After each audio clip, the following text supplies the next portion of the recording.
All right, this is take 2 of the 14.3 video. I don't know what happened with the other one. I was holding my phone horizontally, but it showed it vertically, and I have no idea why.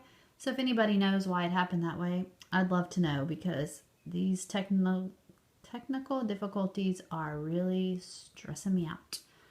Okay, moving on. 14.3, area by double integration. So here's what's going on in this section. You are using double integrals to find area instead of volume. In the past, 14.1 and 14.2, you were using double integrals to find volume. But now we're going to see that you can actually use double integrals to find area. So to do that, what has to be different to give it area instead of volume is your function that you're integrating, the f of xy, it has to be a 1. So if the f of xy is a 1, then the double integral gives you area. Okay, so it tells you here you have to integrate the constant function 1. All right. Also in this section, another thing that you can do with double integrals is average value. So average value you did in Cal A, and it was the average y value of the function over the interval from a to b. Now average value is the average z value over the region R in the xy plane. So you're going to find the area of the region R, do 1 over that area, and then integrate the function. Notice here it's the function. Okay, so this is going to give you the average value. So just to sort of clear up maybe some confusion, let's look at this area volume thing again real quick. All right, in the past, 14.1 and 14.2, double integrals gave us a volume, but that's if we had a function f of xy here. Now double integrals are going to give us area if we put a 1 there instead of the function. Okay, so notice in Cal A, you were able to do area in Cal A. If you had a function that was positive over your interval, then the single integral of the function gave you area. So in Cal A, the single integral of a function gives you area. In Cal C, the double integral of 1 gives you area. And then the double integral of a function gives you volume. So remember this page number so I don't have to come back up here and show it to you or write this down somewhere. We're going to come back to this in a second after we look at an example. Okay, examples. 1 through 12. Sketch the region, express the integral's area as an iterated double integral, and evaluate the integral. So remember, iterated integrals are integrals that have the bounds on them. So you have to put the bounds on there. So like on the test, if I asked you for an iterated integral, that means put the bounds. Okay, so here there's 3 things that it's asking for. When I grade your homework, I'm going to be looking for those 3 things. So if you want to make me happy, please circle your answers.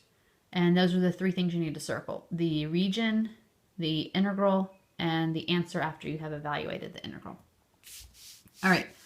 Oh, there's the formula for average value. I didn't show you that one, but it's pretty much the same as in the book, except I added the of xy on the end. All right, we're going to do number 2. Number 2, you have a line, and a line. So it makes a triangle. So notice here, x equals 0 is the y-axis, y equals 4 is this horizontal line, y equals 2x is this slanted line. So let me just go over this real quick. In the previous section, I did the arrows to show you which way, like the red arrows, right? I did the red arrows to show you which way I was going. Here's what I'm going to do. If you can do it either way, x first and then y, or y first and then x. If it doesn't matter, I'm just going to choose y first, because the functions are typically given as y equals a function of x. So it's just easier to do it that way.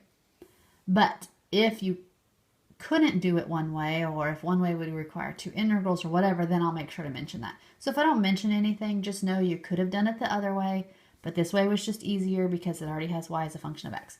So in doing it y first, which is again just going to be kind of my default way of doing things, the arrow would go up and down. So you're going bottom to top. What's at the bottom of your arrow?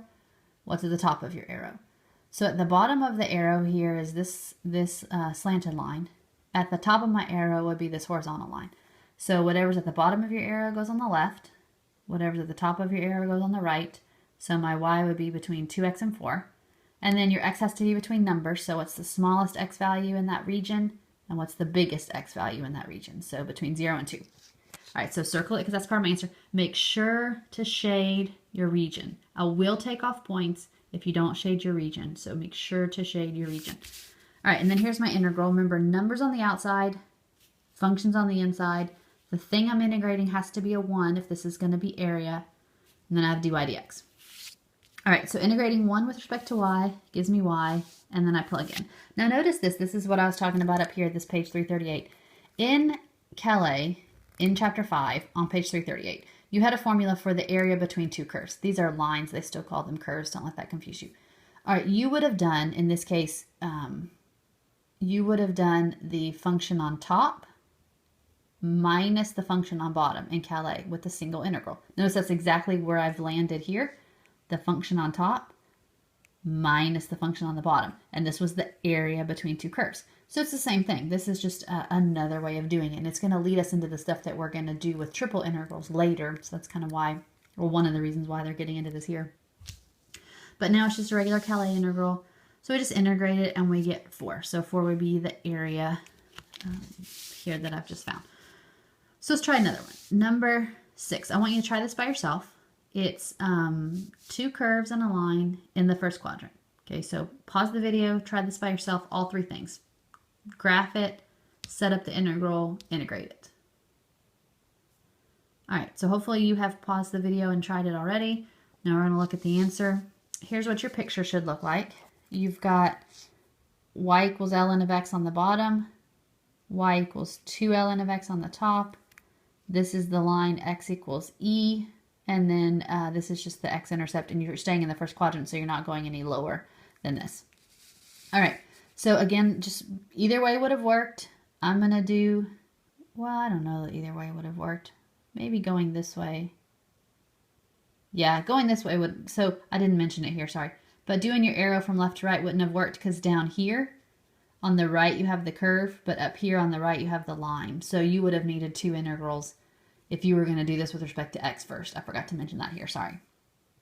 Okay, but anyway, you have for y first, your arrow is going bottom to top. On the bottom you have y equals ln of x. On the top you have y equals 2 ln of x. So those would be your bounds on the y. And then for your x, it is from 1 to e. Okay, so your integral setting up should look like this. Make sure you don't have to write the 1, but make sure you don't have a function here. It needs to be 1 or nothing, so it's understood to be 1. And then again, notice when you integrate and you set it up, you have the curve on top minus the curve on bottom. So this is the Calais way of doing things. And then when you get to here, if your next step was equals 1 over x, you did the derivative, not the integral. The integral of ln of x is not 1 over x. The derivative of ln of x is 1 over x. So if you put 1 over x next, you were doing the wrong thing. What you actually need to do is either have this memorized, which is fine. I have it memorized, or integration by parts. So let's assume you don't have it memorized. Here's integration by parts. And you end up with x ln of x minus x. So the integral of ln of x is x ln of x minus x. Okay, that's going to come up a lot, so you probably have it memorized by the time you do it every time. But you can either work it out with integration by parts every time, or you can memorize it. All right, so plugging in, ln of e is 1, ln of 1 is 0, so simplify completely always, and that gives you a 1. I am so hungry. I wish I could pause the video. If I could pause the video, I could go eat. But I can't pause the video, and I've already made this video once, and this is take 2, and I am not doing it again. So you're just going to have to listen to my stomach growl. I don't know if you can hear it or not, but it is hungry. All right, let's try another one. Number 10, you have 2 lines and a curve. Try this one by yourself. Don't look at my picture. That's cheating. Try this one by yourself. Line, line, curve. I'll give you a hint so that you don't do the whole thing wrong and then get frustrated. You need to do x first on this one. Okay, you need to do x first on this one. So see if you can tell why do you need to do x first on this one. All right, pause the video and then check back.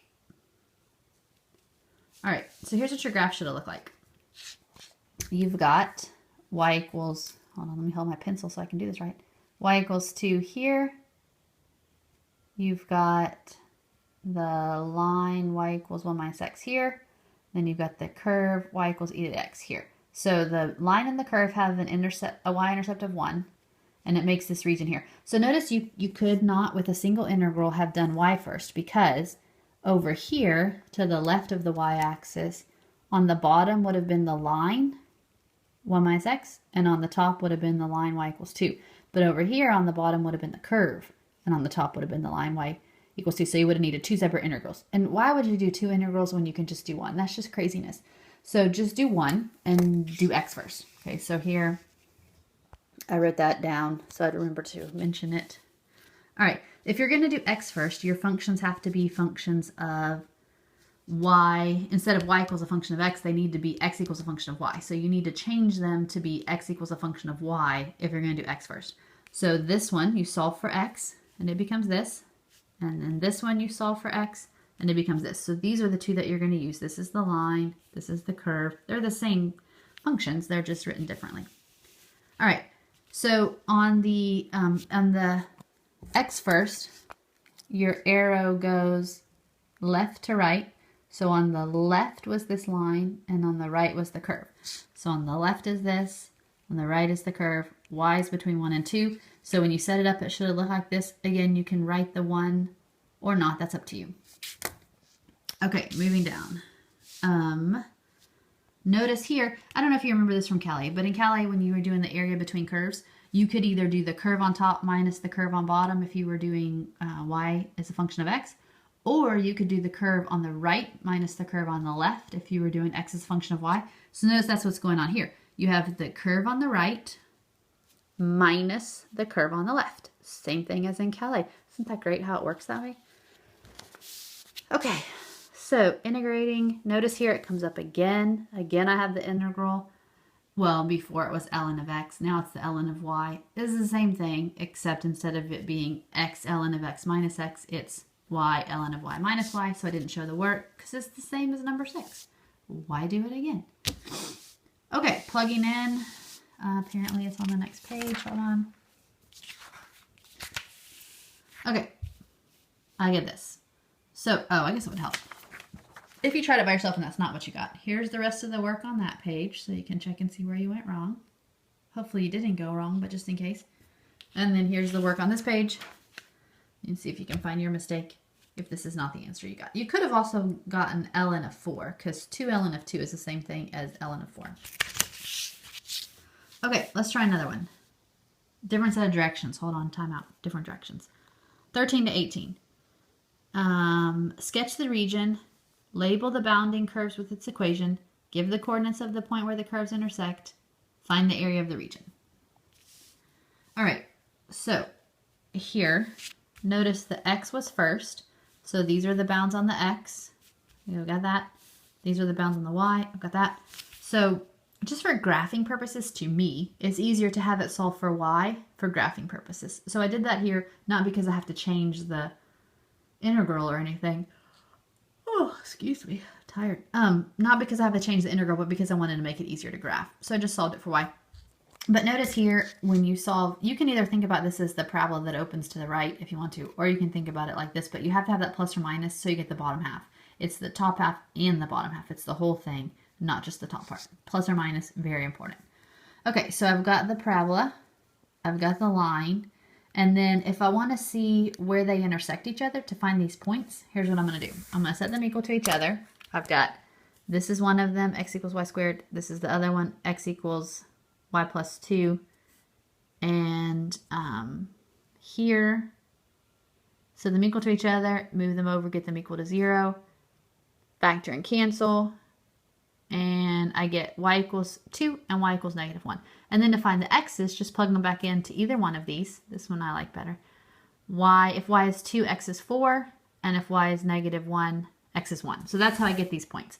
So notice I'm following the directions. That's very important. On the homework, make sure to follow the directions. I've graphed the region. I've labeled each of my lines, curves actually. And I've labeled my points of intersection. Okay, so that's what I'm going to be looking for when I grade your homework. Make sure to do all of that.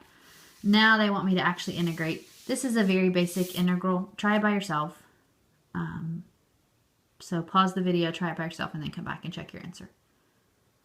All right, so again, notice this one, it's the curve on the right minus the curve on the left from the Calais thing. So you should have gotten 9 halves. If you didn't get 9 halves, let me give you a minute to look at this.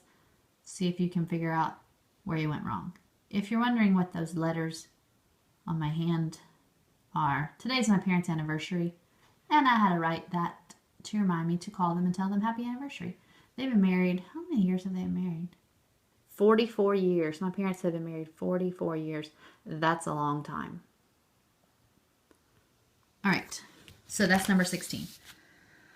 Okay, so this one, number 18, they have it set up as two separate integrals. Sometimes that's what you got to do. You know, you do what you got to do. So sometimes you need two separate integrals. So this one, because of the way the regions are, I just graph them as two separate regions. So here are my graphs. Notice on this one, the parabola is on the bottom and the zero is on the top. So the parabola's on the bottom, the zero is on the top. So when you draw the parabola, you've got to shade the region that has the parabola on the bottom and the y equals 0 on the top. And then you've got to stay between 0 and 2, so you're only shading this right part. And then over here, you've got now 0 on the bottom and the curve on the top. So you're doing this and you've got to stop at 4, so you're only shading that part. So that would be the two regions. Okay, so now pause the video and integrate these. You're doing them like two separate problems, and then you're going to add them together. So work it out like two separate problems, and then add them together. All right, so hopefully, come here, papers. Hopefully you've already tried this by yourself. Here's the two separate integrals. Your final answer should have been 32 over 3.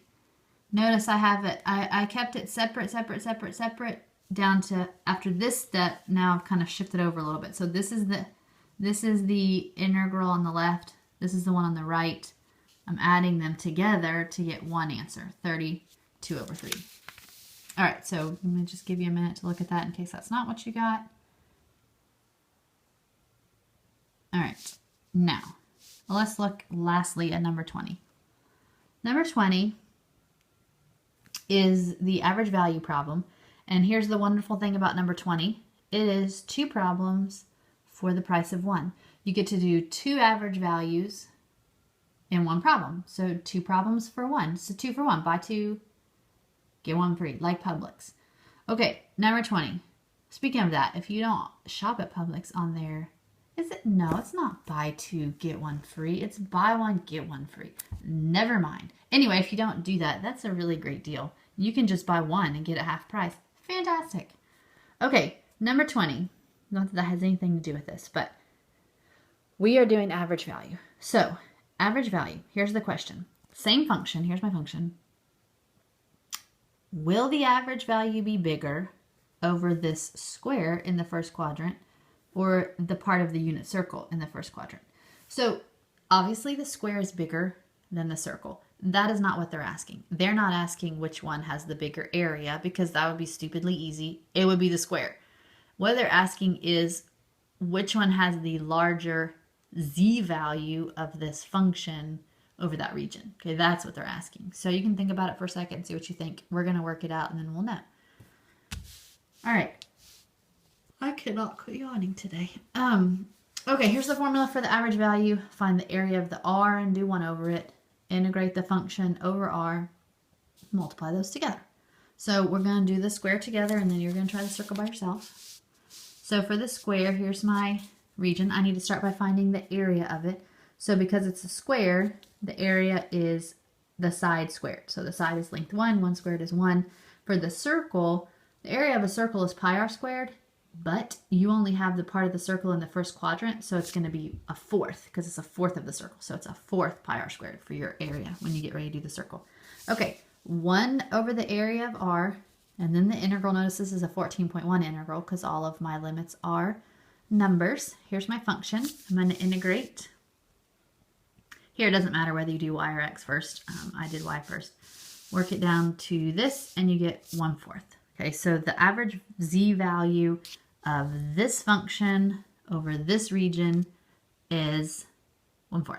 Now you're going to try the circle by yourself. Okay, so remember it's only the part of the circle in the first quadrant. All right, try that by yourself. Pause the video, then come back. All right, so for your area, pi r squared, r is 1, but it's only a fourth of that because you only have a fourth of the circle, so your area should have been pi over 4. And then here's your integral, 1 over the area. Here's my bounds. Notice for the circle, did I show that work? I did not. Hold on. Let me show it to you. X squared plus y squared less than or equal to 1. That would be the region. So change it to an equals because we're looking at the circle itself. Solve it for y. And so normally you would have this plus or minus. But if you can look at the picture, y is positive. So if y is positive, that's where I got that from. So that's where I got that here. Okay, then you integrate. Your answer should have been 1 over 2 pi. So see if 1 over 2 pi is what you got. If not, here's the work. You can maybe find where you went wrong. All right, so pi is roughly 3. 2 pi would be roughly 6, so this is roughly 1/6. 1/4 was what I had before. Obviously, 1/4 is bigger than 1/6, so the average value of the square was larger. All right, that is all for the 14.3 video. It better stay horizontal or I'm posting it anyway because I am not making it again. So if you have any questions, send me an email.